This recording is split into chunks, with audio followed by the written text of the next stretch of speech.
சேலம் புறநகர் மாவட்டத்தின் சார்பாக எழுச்சியாக மகிழ்ச்சியாக சிறப்பாக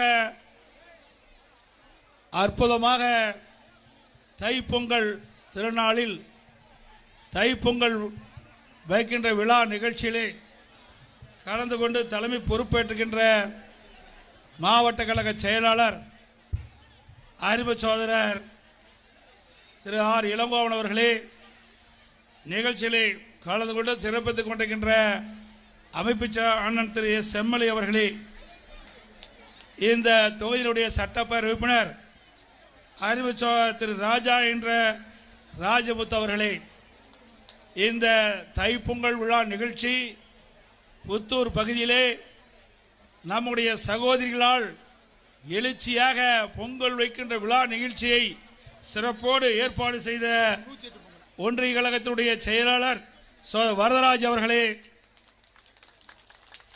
அவரோடு இணைந்து பணியாற்றிய ஒன்றிய வெங்கடேசன் அவர்களே, மற்றும் நிகழ்ச்சியிலே பங்கு பெற்றுகின்ற நாடாளுமன்ற உறுப்பினர் அறிவிச்சோ சந்திரசேகர் அவர்களே, எம்எல்ஏ திரு ஏபி ஜெயசங்கரன் அவர்களே, எம்எல்ஏ திரு நல்லதம்பி அவர்களே, எம்எல்ஏ திருமதி சித்ரா அவர்களே, எம்எல்ஏ திரு ஆர் மணி அவர்களே, எம்எல்ஏ திரு எஸ் சுந்தரராஜன் அவர்களே, எம்எல்ஏ திரு இ பாலசுப்ரமணியம் அவர்களே, மற்றும் முன்னாள் எம்எல்ஏ அறிவிச்சோ வெங்கடாஜலம் அவர்களே, முன்னாள் எம்எல்ஏ சகோதரி மனோன்மணி அவர்களே, நிகழ்ச்சியிலே பங்கு பெற்றிருக்கின்ற ஒன்றிய கழகத்தினுடைய ஜெகநாதன் அவர்களே, பாலச்சந்திரன் அவர்களே, நிகழ்ச்சியிலே பங்கு பெற்று சிறப்பித்துக் கொண்டிருக்கின்ற மேடையிலே வீட்டிருக்கின்ற பல்வேறு ஒன்றியத்திலிருந்து நகரத்திலிருந்து வருகின்ற நகர கழக செயலாளர்களே, ஒன்றிய கழக செயலாளர்களே, பேரு கழக செயலாளர்களே, கழகத்தினுடைய முன்னோடி நிர்வாகிகளே, புத்தூர் பகுதியில் இருக்கின்ற கழகத்தினுடைய அனைத்து மட்ட நிர்வாகிகளே,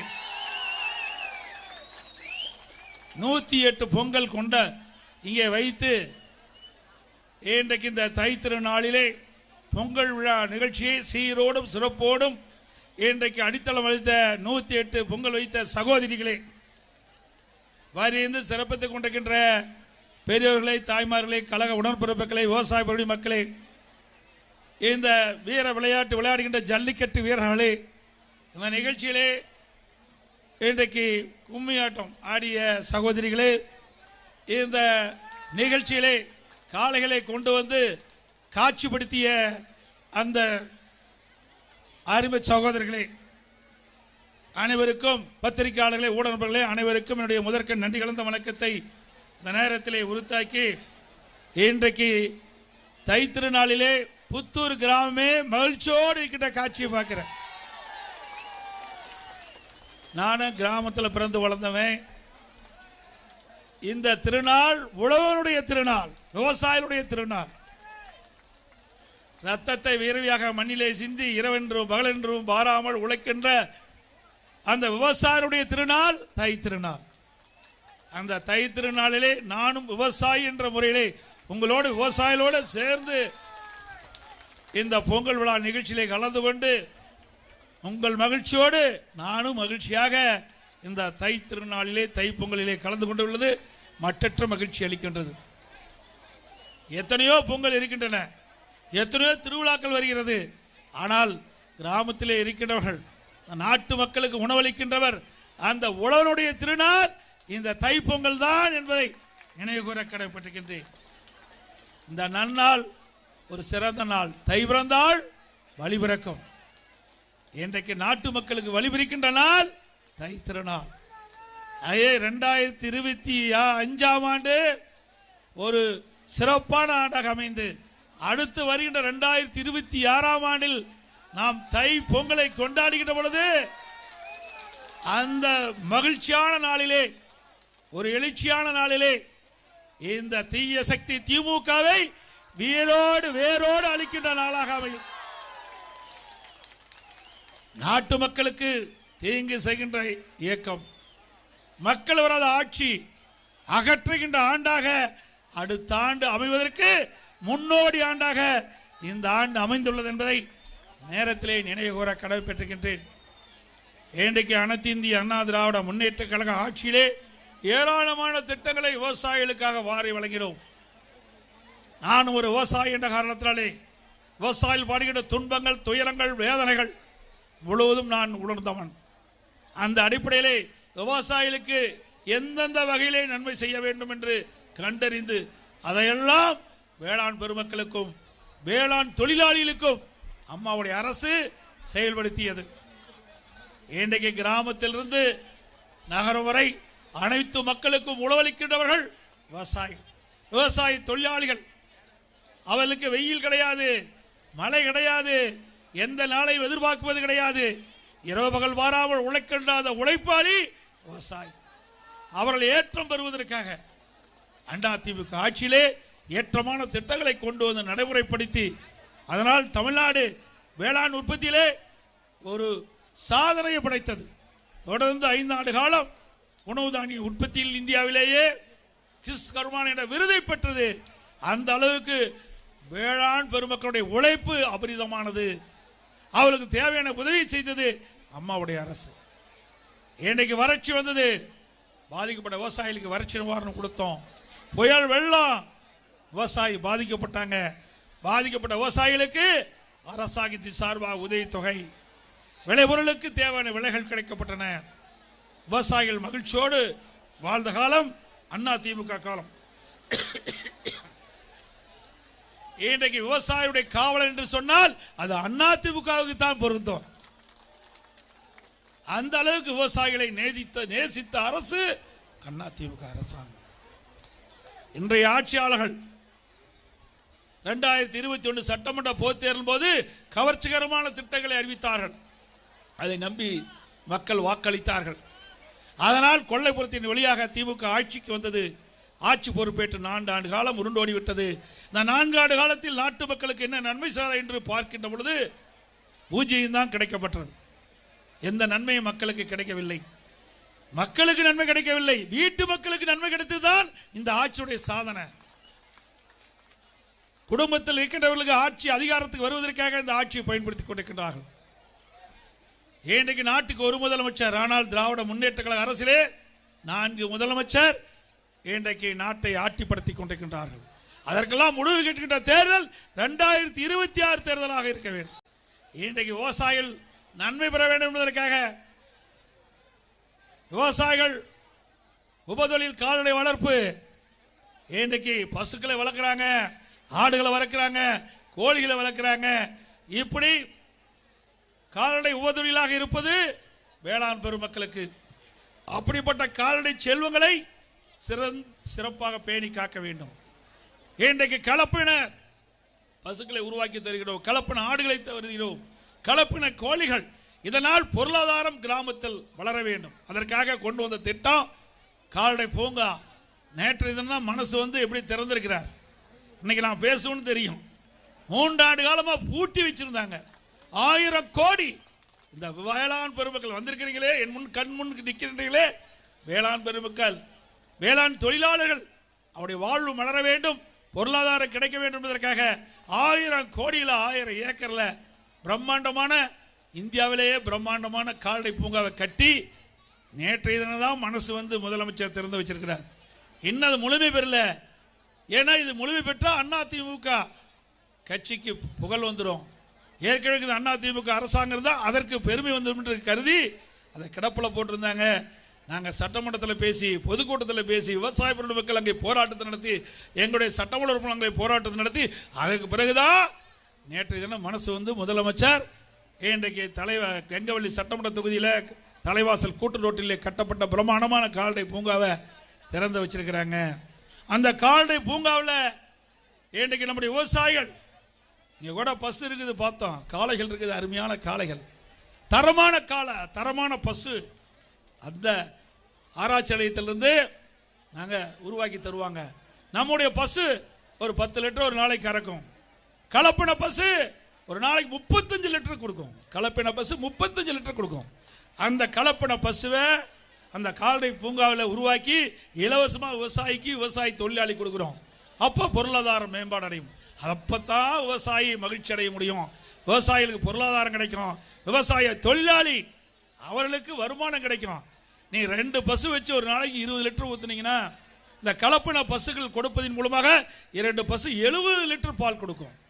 ஒரு 70 லிட்டர் பால் கொடுத்தா நம்முடைய வீட்டில் படித்து ஒரு மகனோ மகளோ வேலைக்கு போனால் என்ன சம்பளம் வாங்குறாங்களோ அந்த சம்பளத்தை நீங்கள் வீட்டிலிருந்தே பெற முடியும். அதுதான் இந்த திட்டத்தினுடைய நோக்கம். ஆடு நம்ம வளர்த்துற ஆடு ஒரு வருஷத்துக்கு வளர்த்தோன்னா 20 கிலோ வரும். கலப்பின ஆடுகளை கொடுத்தா 40 கிலோ கிடைக்கும். ஆடு, கோழி, இது மாதிரி கலப்பின பசு, கலப்பின ஆடு, கலப்பின கோழி, கலப்பின பன்றி, இப்படி மீன்கள் இதெல்லாம் அந்த ஆராய்ச்சி நிலையத்திலே உருவாக்கி நம்முடைய விவசாய குடிமக்களுக்கு விவசாய தொழிலாளி கொடுக்கின்ற பொழுது கிராமத்தில் இருக்கின்ற பொருளாதாரம் மேம்பாடு அடையும். ஏன்னா நான் கிராமத்தில் பிறந்து வளர்ந்தவன், கிராமத்தில் என்ன கஷ்டம் இருக்குது என்பதை நான் உணர்ந்தவன். இன்றைக்கு நான் விவசாயம் செஞ்சுக்கிட்டு இருக்கிறேன். அதே விவசாயியுடைய கஷ்டங்கள், விவசாய தொழிலாளியுடைய கஷ்டம் உணர்வுபூர்வமாக அனுபவபூர்வமாக அனுபவிச்சுட்டு இருந்தவன். அதனால தான் விவசாயத்துக்கு நான் முன்னுரிமை கொடுத்தேன். ஒரு நாடு விவசாயத்தில் முன்னுரிமை பெற்றால் உணவு பஞ்சம் கிடைக்காது, மக்கள் நிம்மதியா வாழ முடியும், மகிழ்ச்சியா வாழ முடியும்.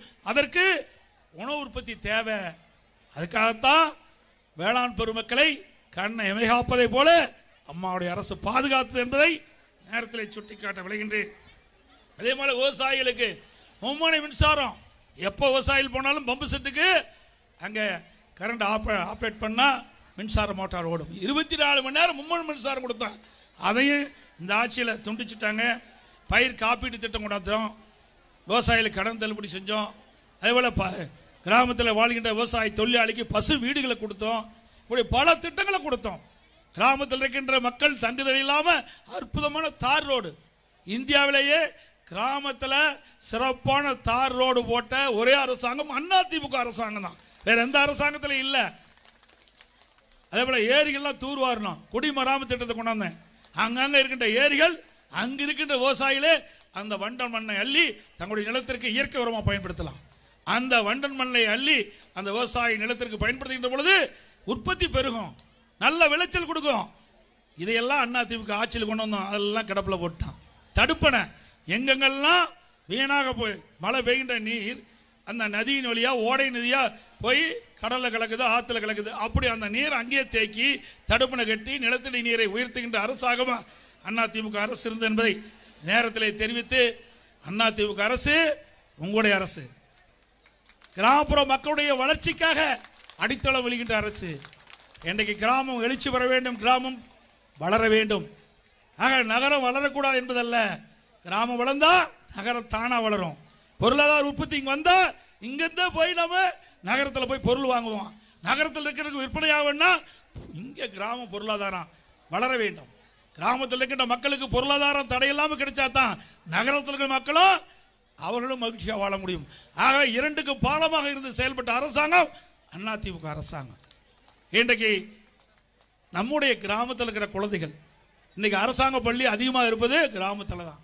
அப்படி அரசு கிராமத்தில் இருக்கின்ற பள்ளி மாணவர்கள், அரசு பள்ளியை படித்த மாணவர்கள் 7.5% உள் இடஒதுக்கீடை கொண்டு வந்து இதுவரைக்கும் 3160 பேர் MBBS படிக்கிறாங்க, பல் மருத்துவம் படிக்கிறாங்க.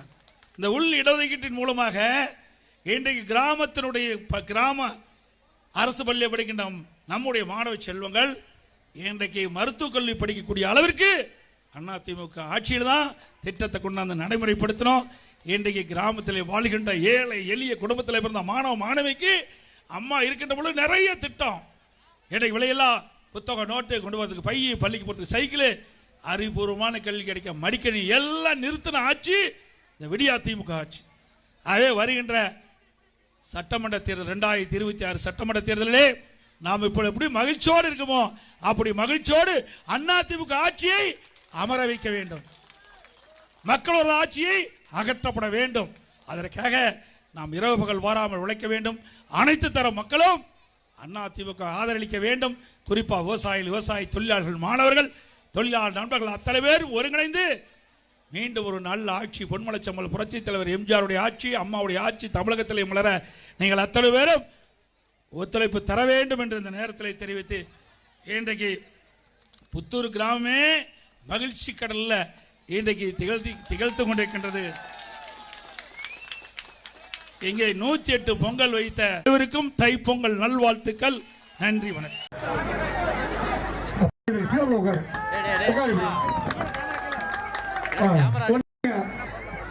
ஒரு சக்கரை பொங்கல் எடுத்துவாங்க.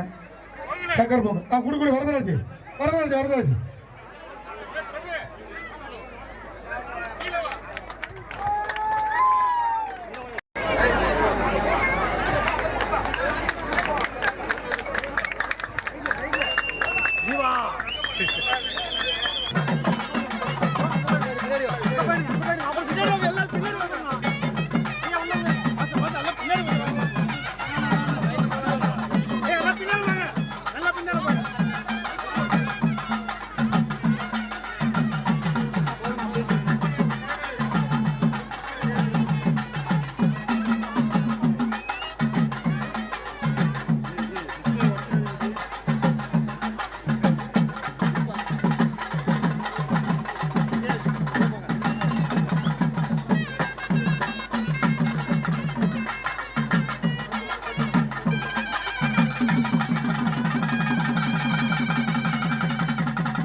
அண்ணன்